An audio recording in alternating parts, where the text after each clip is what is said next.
Jets de pierre, de gravats de chantier et même d'une barrière de sécurité. Autant de preuves de la violence de l'agression essuyée par le chauffeur du bus.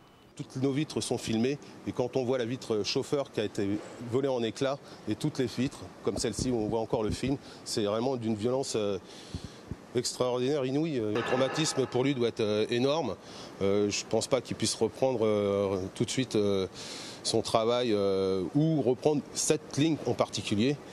C'est ici, quartier Montaigu, que s'est déroulée l'agression hier après-midi. Une voiture mal stationnée gêne le passage du bus, il klaxonne, les insultes fusent. En quelques secondes, le bus est cerné par une vingtaine de jeunes. Heureusement, le chauffeur a pu évacuer à temps ses passagers avant de se retrouver seul face à ses agresseurs. Il aurait pu être lynché sans l'arrivée de la police, selon ses collègues. Il dénonce une zone de non-droit minée par le trafic de drogue. Ce qu'on veut, c'est de la présence policière. On veut que les pouvoirs publics se rendent compte que ça devient de plus en plus difficile sur le réseau de Melun. Et on en est quand même à la troisième agression en 8 mois. Là.